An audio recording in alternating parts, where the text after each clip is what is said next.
Welcome to this lecture on knee pathologies. The knee is one of the most common regions athletic trainers evaluate, but it becomes much easier to organize when we focus on patterns. Throughout this presentation, connect the athlete's mechanism, pain location, swelling timing, instability, mechanical symptoms, and functional ability. A pivot with rapid swelling tells a different story than gradual anterior knee pain with stairs. A direct blow creates a different concern than a non-contact deceleration injury. The goal is to move beyond memorizing diagnoses and start thinking through which structures are most likely involved and what findings change urgency. These objectives give us the roadmap for the lecture. We will review the major bony, ligamentous, meniscal, patellofemoral, and soft tissue structures of the knee. Then we will connect injury mechanisms to likely tissue involvement, discuss why swelling timing matters, and choose special tests based on the clinical question. Keep the framework simple: history, mechanism, swelling, palpation, motion, strength, selected tests, and function. By the end, you should be able to organize common knee presentations and recognize when referral is needed. This overview figure helps us see the knee as a system. Ligaments provide restraint, the menisci distribute load and contribute to stability, the patellofemoral joint guides extensor mechanics, and tendons and bursa respond to repeated load or direct pressure. As we move through the deck, keep returning to this map. Every diagnosis connects back to a structure, a force, and a functional problem. Clinical anatomy is the foundation of knee evaluation.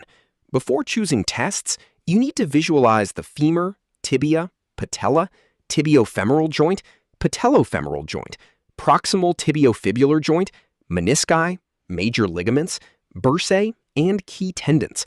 If you cannot locate the structure, the exam becomes guesswork. In practice, anatomy tells you where to palpate, what motion to assess, and which injuries fit the athlete's story. Bony landmarks help you localize symptoms. Pain at the tibial tuberosity suggests a different pattern than joint line tenderness, fibular head tenderness, patellar pole tenderness, or femoral condyle pain.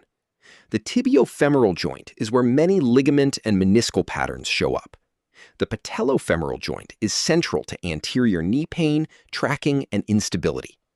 The proximal tibiofibular joint can contribute to lateral knee symptoms and sits close to the common fibular nerve. Good palpation begins with knowing these landmarks. The tibiofemoral joint is more than a simple hinge. It allows flexion and extension, but rotation and accessory motion matter during cutting, pivoting, landing, and deceleration. This is why valgus collapse, tibial rotation, hyperextension, and compressive forces are clinically meaningful. Assess active and passive range of motion, end feel, pain location, swelling, and functional tolerance. Also compare side to side because normal motion and laxity vary between individuals. The patellofemoral joint is influenced by quadriceps force, hip control, femoral rotation, foot mechanics, retinacular tension, and training load. Symptoms may change with stairs, squats, prolonged sitting, running, or repeated jumping because patellar contact forces change throughout knee flexion. Anterior knee pain is not one diagnosis. It may involve patellofemoral pain, tendinopathy, instability, plica, bursitis, fat pad irritation, or fracture.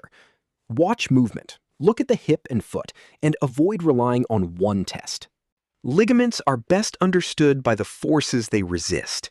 The ACL limits anterior tibial translation and rotational stress. The PCL limits posterior tibial translation.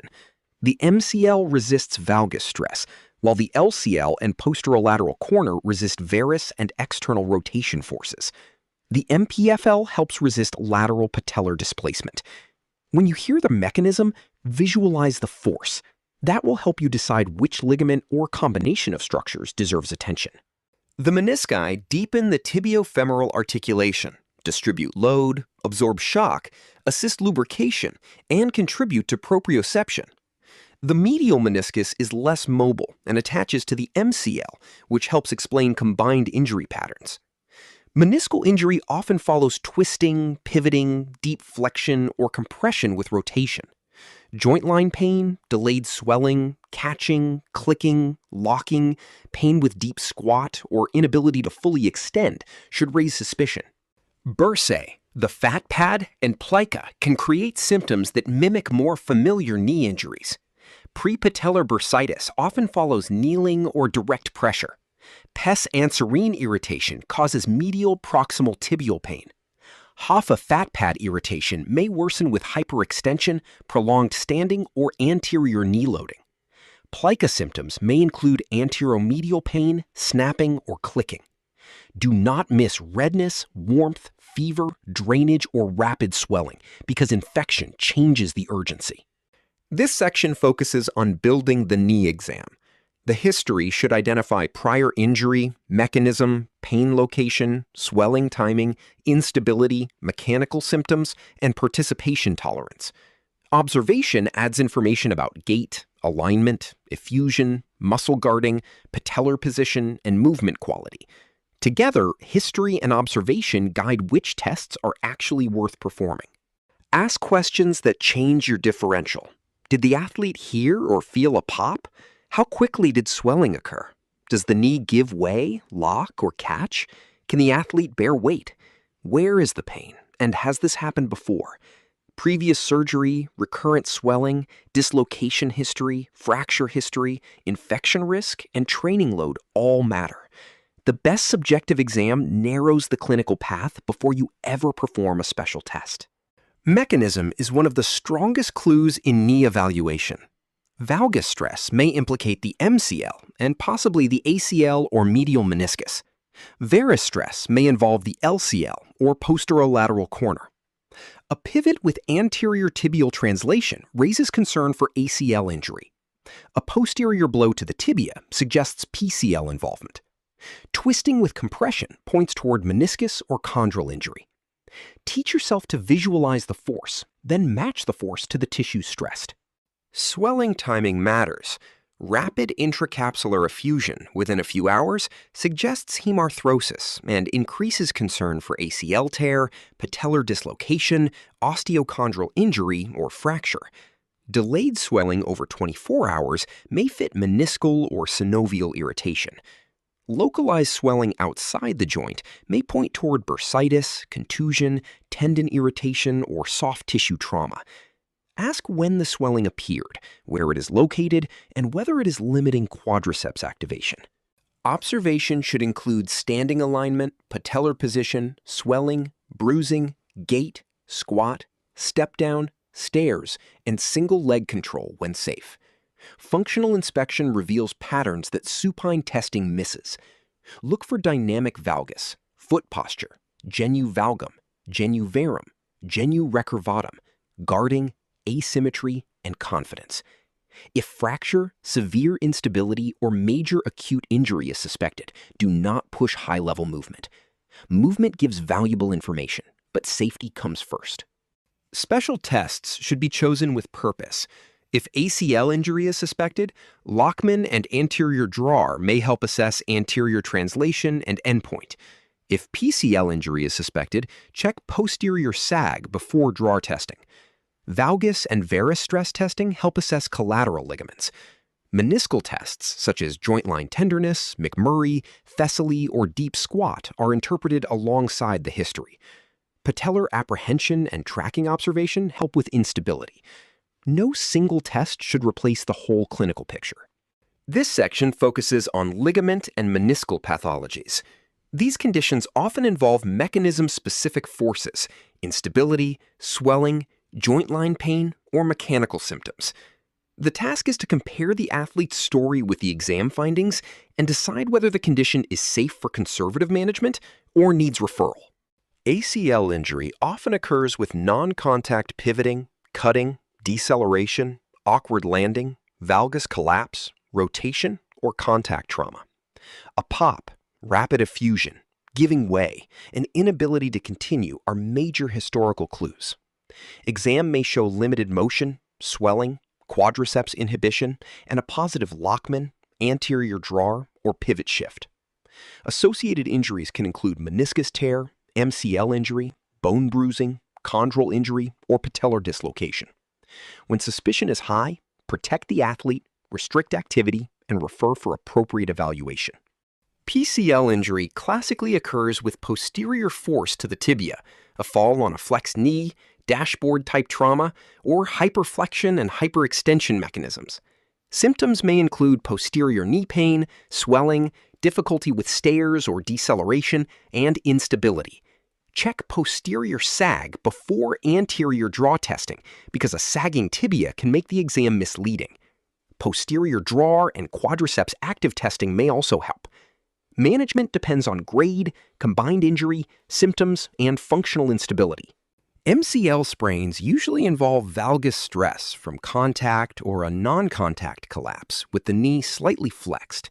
Pain may localize along the medial joint line, femoral attachment, tibial attachment, or medial capsule. Valgus stress at 20 to 30 degrees helps assess the MCL, while testing at 0 degrees raises concern for more extensive capsular or cruciate involvement. Consider ACL or meniscus involvement when valgus stress combines with rotation or rapid swelling. Management emphasizes protecting valgus stress, restoring motion, and progressing strength and function. LCL and posterolateral corner injuries are less common but important.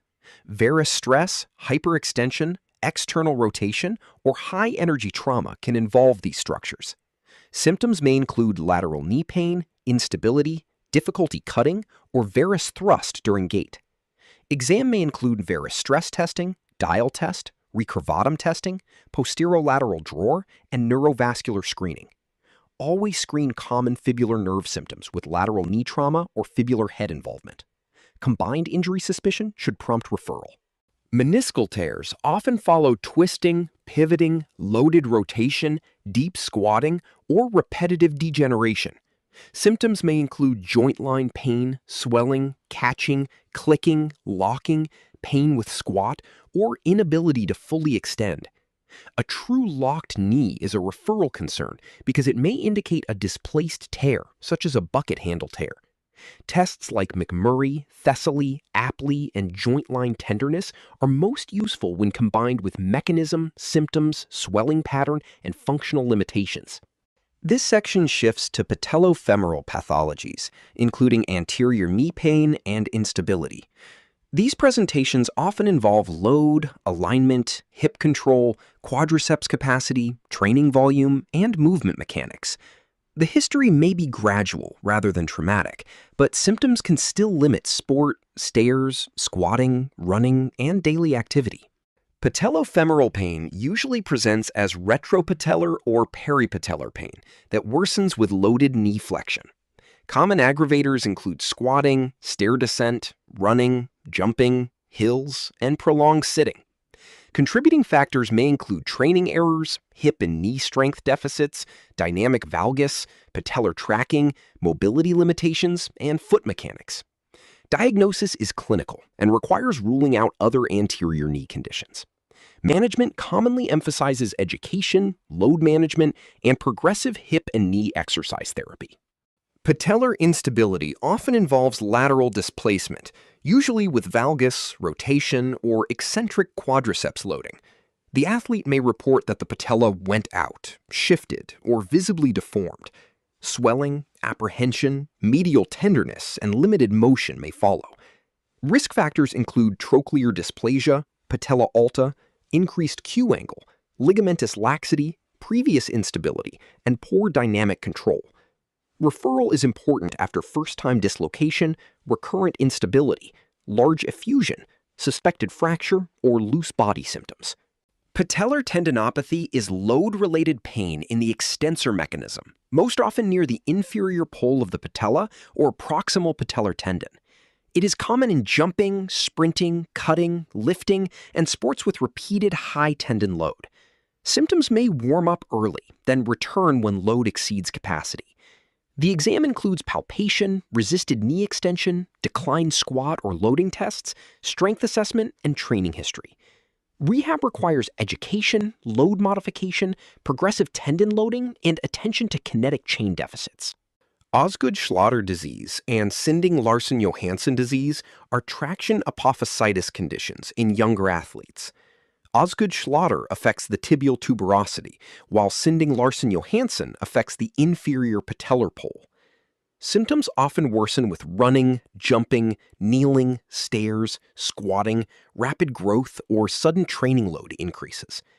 Age, growth stage, location of tenderness, and activity response help distinguish these from adult tendinopathy or acute fracture. Management is usually education, load modification, symptom-guided activity, flexibility, strength, and gradual progression. Plica and fat pad irritation can create anterior pain that overlaps with patellofemoral pain, tendinopathy, or meniscal symptoms.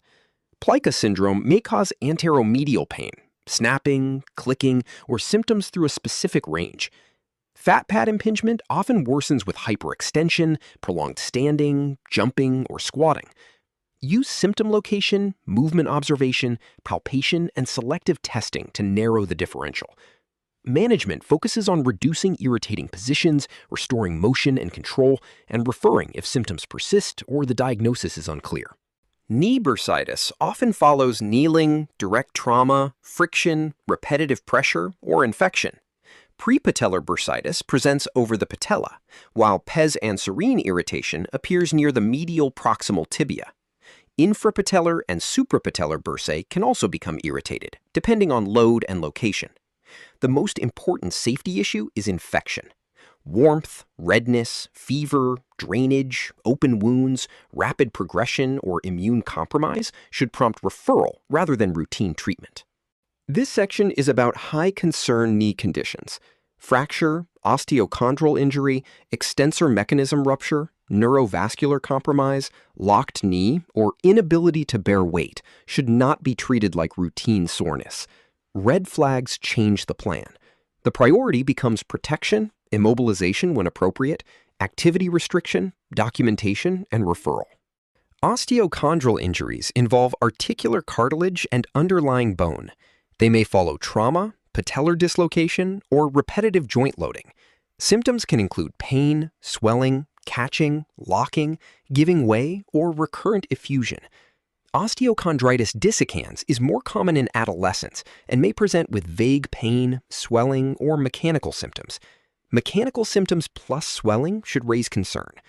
Do not push through recurrent effusion and refer when osteochondral injury is suspected. Fracture and extensor mechanism red flags require urgent referral. Patellar fracture may follow a direct blow or forceful eccentric quadriceps contraction. Tibial plateau fracture may follow compressive trauma and present with pain, swelling, effusion, and inability to bear weight. Patellar tendon rupture may cause a pop, swelling, patella alta, and inability to actively extend or straight leg raise. Quadriceps tendon rupture may create suprapatellar pain, a palpable defect, and loss of active extension. Protect, immobilize, and refer. Acute sideline management starts with safety. First, rule out emergency conditions: fracture, dislocation, neurovascular compromise, severe instability, or open wounds. Gather a brief history about mechanism, sounds, sensations, immediate function, swelling timing, and weight-bearing status. Inspect for deformity and distress, then perform a neurovascular exam. Do not force range of motion or special tests when high-grade injury is suspected. Protect the athlete, decide on transport or referral, communicate clearly, and document findings. Rehabilitation should match tissue irritability and diagnosis. Early priorities often include protection, symptom control, swelling reduction, quadriceps activation, range of motion, and normal gait. From there, build strength in the quadriceps, hamstrings, hip abductors, hip extensors, calves, and trunk as needed. Progress toward balance, neuromuscular control, landing mechanics, change of direction, and sport-specific tasks. Return to activity should consider symptoms, objective function, confidence, tissue healing, medical guidance, and sport demands. In this pivot injury case, the soccer athlete plants and cuts, feels a pop, collapses, develops swelling within 2 hours, reports instability, and cannot continue. Those details raise concern for ACL injury, with possible meniscal, MCL, bone bruise, chondral, or patellar dislocation involvement. A guarded but soft Lockman adds concern, even if the exam is limited. The safe next step is removal from participation, protection, documentation of mechanism and swelling timing, and referral for further evaluation. In this gradual anterior knee pain case, the runner reports 4 months of pain that worsens with running, stairs, and prolonged sitting. There is no traumatic mechanism or large effusion, and single leg squat shows dynamic valgus and hip drop. This pattern is consistent with patellofemoral pain, but differentials such as tendinopathy, plica, fat pad irritation, or osteochondral concern should still be considered. Early management emphasizes education, load modification, hip and knee strengthening, movement retraining, and gradual return to running. The key takeaway is that knee evaluation is pattern-based. Mechanism predicts tissue involvement. Swelling timing changes urgency.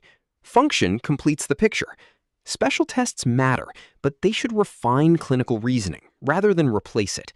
When you combine history, mechanism, swelling, palpation, motion, strength, selected testing, and functional movement, the knee exam becomes organized, safer, and more clinically useful. These references support the anatomy, examination, pathology, and rehabilitation concepts from the lecture. Use them to review clinical practice guidelines, special tests, patellofemoral pain management, ligament injury principles, and orthopedic assessment. Strong clinical reasoning is not based on memorized phrases alone. It is strengthened by connecting what you see in the athlete to reliable evidence, appropriate documentation, and accepted clinical guidance.